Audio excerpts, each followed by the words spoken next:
আপনি খালি চশমা পরে থাকবে বলা যে আমরা পুরান ঢাকা বলতে বলতে কিন্তু চলে এসেছি মাঠে। সো গাইস আমরা লালবেগে এসে কাকে পেয়ে গেলাম চল। তো আমরাও বুঝতে পারিনি, একটা মিস কমিউনিকেশন হয়ে গেছে। আমরা So what's up guys? कैसे हो आप लोग? Welcome back to my এই হ্যালো নসব গাইস, কেমন আছো তোমরা? আশা করি সকলে ভালো আছো। চলে আসলাম আমরা 20তম ব্লগে। তো দেখতে পাচ্ছ সকাল সকাল উঠে আমরা বেরিয়ে গেছি, একটা কাজে গেছিলাম। বাসায় যাওয়ার সময় আমরা আম পেলাম, আম খাচ্ছি। চলো বাসায় যেয়ে তোমাদের সঙ্গে দেখা করি। সো তোমরা তো দেখতে পারলা যে আমি চলে গেছিলাম আব্বুর সাথে সকাল সকাল একটা কাজে কি তোমরা তো এই কয়দিনও মূলত বুঝতেই পারছো যে আমরা মূলত একটা কোর্সে ভর্তি হচ্ছি। সেটার মূলত আজকে একবারে শেষ কাজটা করতে গেছিলাম আব্বুর সাথে, সকাল সকাল বেরিয়ে গেছিলাম। দেখতেই পারলা যে তোমাদের ওরকম সকালবেলা যাওয়া বা আসা বা ওখানে যে ভর্তিটা দেখাতে পারিনি। আমি যে সময় সব কাজ শেষ আসার সময় দেখলাম আব্বু সবজির দিকে দাঁড়াইছে, দেখলাম ওখানে কাঁচা আম আছে, বললো খেয়ে দেখলাম একটু মোটামুটি মিষ্টি ছিল। ওই সময় ভাবলাম যে না, তোমাদের সঙ্গে কেননা এখন থেকে একটু ব্লগটা শুরু করা যাক। সকাল থেকে আমার উচিত ছিল, কিন্তু সকালবেলা উঠে এত ধরনের উপর ছিলাম, এত তাড়াতাড়ি বাসা থেকে বেরোতে হয়েছে এবং পারিনি। কিন্তু তাও আমি দেখি তোমাদের হালকা হালকা ক্লিপ দেখানোর চেষ্টা করি, তোমরা একটু দেখে আসো। সো তোমরা তো দেখতে পারলা সকাল সকাল উঠে আমি বাইরে চলে গেছিলাম এবং আসার সময় তোমাদের কিছু সিন দেখানোর চেষ্টা করলাম। এবং যেহেতু আমি সকাল থেকে বাসায় ছিলাম, বাসায় আম্মুর সাথে হেল্প করেছি, তাই তোমাদের সাথে দেখা করতে পারিনি। তো চলো আমরা এখন চলে যাচ্ছি একটা জায়গায় ঘুরতে। চলো গাইস যাই আমরা একসাথে, তোমরা দেখতে থাকো যে আমরা কোথায় চলে যাই। সো আমরা চলে যাচ্ছি পুরান ঢাকা, কেননা পুরান ঢাকার মধ্যে অনেক সুন্দর একটি জায়গা বলে নতুনভাবে তৈরি হচ্ছে, সেটাই তোমাদের কাছে তুলে ধরতে যাচ্ছি। সো গাইস তোমরা তো জানোই যে আমরা নতুন নতুন জায়গা এক্সপ্লোর করতে খুবই পছন্দ করি, এবং সাথে যদি তোমরা দেখো তাতে আরো বেশি খুশি লাগে আমাদের। তো চলো চলে যাই।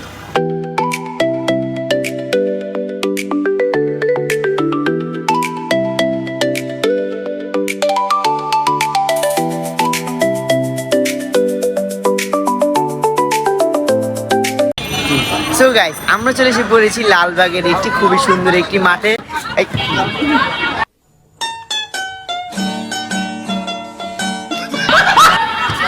এই লালবাগের একটি সুন্দর একটি মাঠে চলে এসে পড়েছি। এই জায়গায় এসে তোমরা দেখতে পাচ্ছ এই জায়গার এলাকাবাসীরা সবাই সুন্দর মতো একজন ফুটবল খেলছে, একজন ক্রিকেট খেলছে, এবং খুবই সুন্দর একটি দৃশ্য। এবং আজকের মৌসুমটা অনেক সুন্দর, একটু ঠান্ডা ঠান্ডা গরম গরম দুটো মিক্সড আপ, এবং এটাতে খুবই ভালো লাগছে। চলো তোমাদের মাটির একটু সৌন্দর্যগুলো তোমাদের দেখাই, চলো।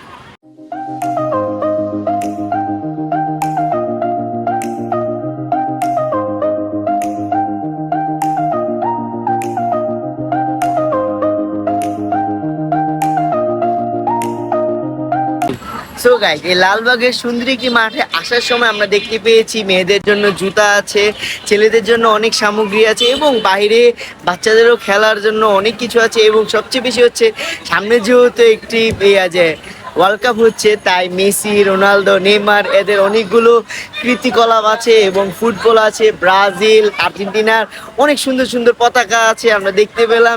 এবং ভিতরেও মনোরম যেমন বাইরে মনোরম, অনেক সুন্দর। চলো আরো সুন্দর সুন্দর দৃশ্য তোমাদের দেখাই।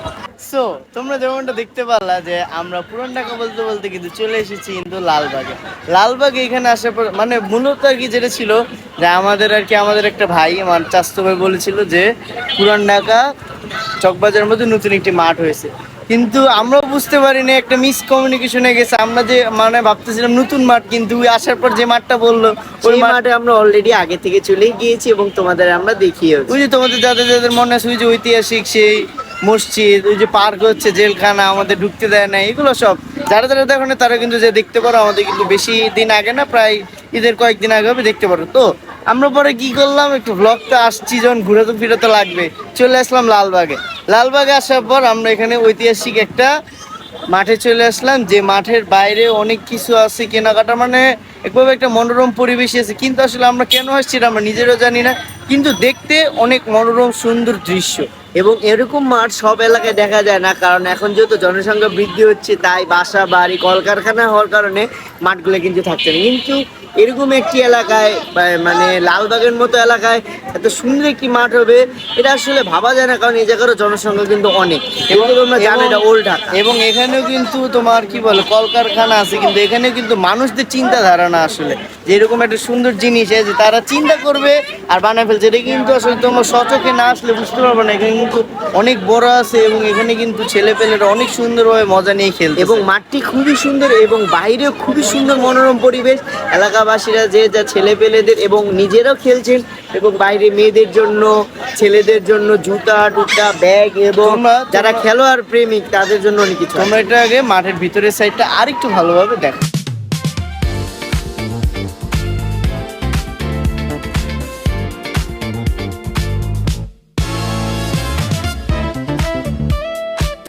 সো এরপরে আমরা চিন্তা করলাম যেহেতু আমরা মাঠেই চলে এসেছি অনেক দিন পর, তাই একটু কেননা নিজেরাও একটু খেলে নেওয়া যায়। তাই আমরা একজনের থেকে একটু ফুটবল চেয়ে নিলাম এবং সেই ভদ্রলোক আমাদের দিয়ে দিল এবং আমরাও খেলা আরম্ভ করে দিলাম খুবই মজার সাথে, দেখতেই পারছো। কিছুক্ষণের মধ্যে আমরা সেখানে একটি সুন্দর একটি বাবুকে পেয়েছি। Hey, what's up guys? कैसे हो आप लोग? Welcome back to another video. तो आज हम लोग खेलने वाले এরপরে আমার ভাই মিশি খেলা শুরু করে দেয়, তার মতো আমি একটু ভিডিওতে চলে আসি। আমি একটু ভিডিও করি, তোমরা একটু দেখতে থাকো ও কেমন খেলে।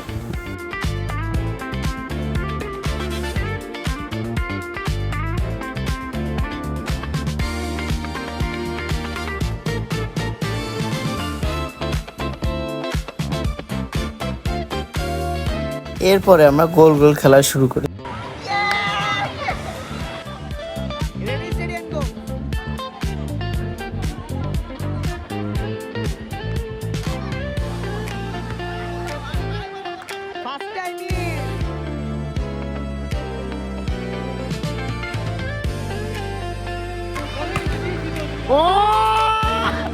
এবার যদি আমি পারি গোল মারতে তাহলে বোঝা যাবে যে আমাদের দল এবার বিশ্বকাপ আনবে। দাঁড়া, কি করলো নেইমার? নেইমার কি করলো? নেইমার এরপরে সেই মাঠে কয়েকজন ছেলে পেলে ছিল যারা আমাদের সঙ্গে একটু খেলতে আসে, যে আমরা একটু খেলি। ওরা তিনজন, আমরা তিনজন, তোমরা দেখতে পারতেছো। ওরা একটা গোল দিতে পারেনি এবং আমরা একটা দিয়ে দিয়েছিলাম।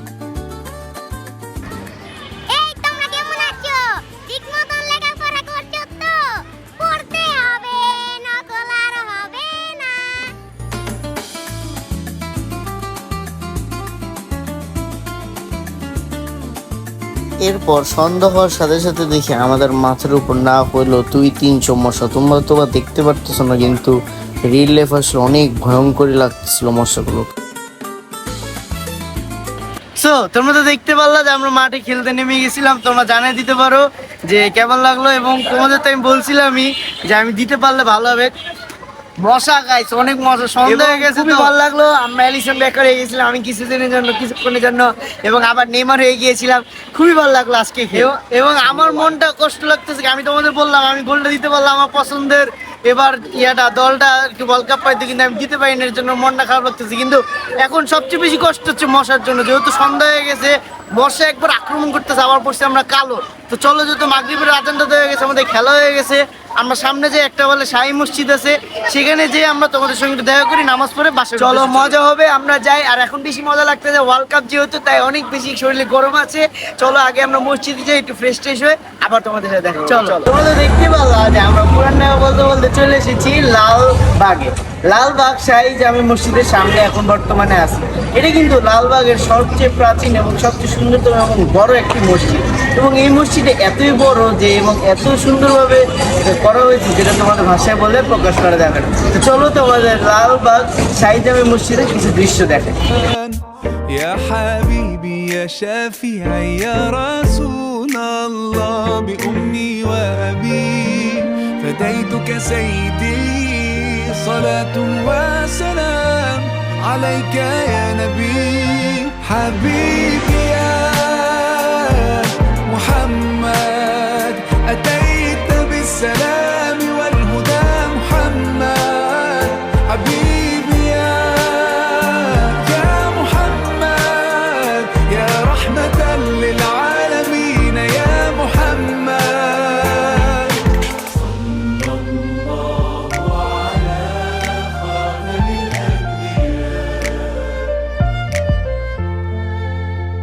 محمد رحمة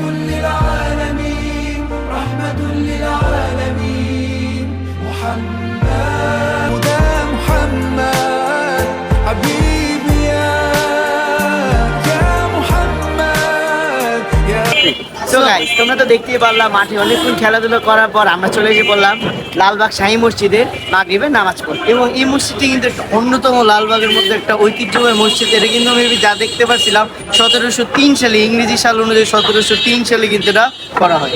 এবং আমরা বের হয়ে দেখলাম পুরান ঢাকার অনেক ঐতিহ্যবাহী খাবার এই জায়গায় আছে, তাই আমরা নিয়ে নিয়েছি। এখানে দেখলাম আমরা ডাইল পুরি আছে এবং এখানে দেখলাম একটা কিমা আছে, সেটা আমরা নিয়ে নিলাম। দেখতে পারতেছো কিমাটা। তো চলো আমরা তোমাদের একটু খেয়ে যাই।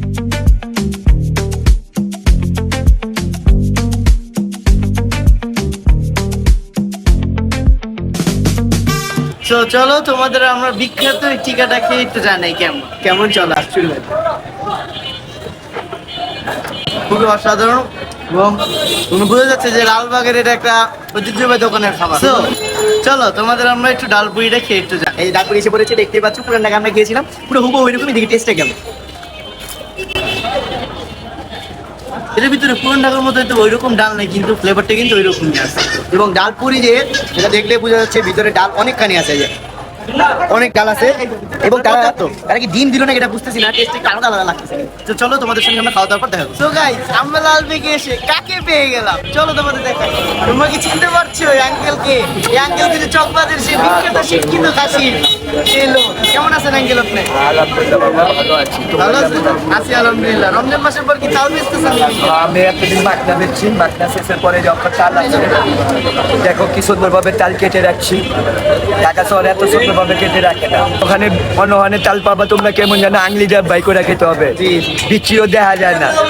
আমরা পুরি ভিডিও করে দিতেছি, আপনি খালি চশমা পরে থাকবে। মামার নতুন ডায়লগ ঠিক আছে? এই যে রমজানের মধ্যে আমার স্টাফ থাকবে, বড় বাপের পোলা দোকান আমরা এবার নিজেরাই করব, ইনশাআল্লাহ উন্নত মানের করে করব আরো। মামাকে সিজনাল ফুড বেচতেছে, সিজনাল আমি জিনিস। সবসময় সিজনাল ফুড বেচি। আমাকে এই জায়গায় থাকেন? হ্যাঁ, আমার বাসা এই জায়গা পোস্ট। আঙ্কেল আসেন পাবেন না তাহলে আঙ্কেল? ইনশাআল্লাহ ভালো আছি। সবার একটু আমন্ত্রণ জানাতেন আপনার দোকানে যেন এখানেও যেন আসতে পারে। হ্যাঁ, আমার তো জানার লাগবে না, এটা আমার 30-35 বছর আগের দোকান। আচ্ছা, ঠিক আছে, আমরা বিরক্ত না করে চলো আমরা সামনে চলে যাই। সো গাইস, দেখতে তো পারলাম যে আমরা বিখ্যাত একজন মানুষের সঙ্গে দেখা করে কথাটা তো বললাম, খাওয়া দাওয়া করলাম, লালবাগ ভ্রমণ করলাম। এখন চলে যাচ্ছি আমাদের বাঙালি জাতির প্রিয় বাহন অটো রিক্সা দিয়ে চলে যাচ্ছি বাসার উদ্দেশ্যে। তো চলো বাসায় যেয়ে তোমাদের সঙ্গে কি। তো গাইসের মধ্যে দেখলাম মিদি বললো বিখ্যাত মানুষ, বিখ্যাত বললে হয়তো ভুল হবে, সেই সেলিব্রিটি আমার কাছে মনে হলো। এবং মামার আচরণ খুবই ভালো। এবং আজকে হয়তো আমরা ব্লগটি করতে পারতাম না, কারণ সে ডিনে করে দিয়েছিল যে না এখন করো না, রাত্রে না সকালে। কিন্তু আমার স্বাস্থ্য ভাইয়ের জন্য আমরা পেরিয়ে গিয়েছি, এই যে আমার স্বাস্থ্য ভাই, ওর জন্য আমরা ব্লগটি করতে পারছি। এবং অবশ্যই সাউন্ড কোয়ালিটি সমস্যা হয়েছে, যেহেতু আমরা মাইক নিয়ে যেতে পারিনি। কিন্তু এখন যেহেতু আমরা রিস্কায় আছি, তাই আমরা বললাম একটু কথা বলে নেই। বাসার কোথায় যাচ্ছি আমরা, বাসায় যে আবার কথা হবে। চলো। সো তোমাদের আজকের ব্লগটাও কেমন লাগলো অবশ্যই কিন্তু কমেন্ট সেকশনে জানিয়ে দিতে পারো। আজকের আমরা পুরান ঢাকার ঐতিহ্যবাহী অনেক জায়গাগুলো ভ্রমণ করার চেষ্টা। পুরান ঢাকার লালবাগে আমরা মাঠে গেছি এবং শাহী মসজিদে যে তোমাদের দেখানোর চেষ্টা করছি। কেমন লাগলো বক্তব্য কমেন্ট সেকশনে জানিয়ে দাও। এবং তোমাদের যে কি বলবো, বাসায় আসার পর থেকে যে আমাদের উপর দিয়ে কি গেল, এটা তোমাদের ভাষায় বলে প্রকাশ করা যাবে না। অন্য একদিন তোমাদেরকে এইসব ঘটনা আমরা বিশ্লেষণ করে জানাবো। এবং আজকে অনেক রাত হয়ে গিয়েছে, আমাদের রুমে অনেকজন ঘুমিয়ে আছে। আজকের ব্লগটি এই পর্যন্ত আমরা রাখবো। তো ভালো থাকবা, সুস্থ থাকবা। এই 20 নম্বর ব্লগ কেমন হলো কমেন্ট সেকশনে জানিয়ে দিবা। তো ভালো থাকো, আল্লাহ হাফেজ।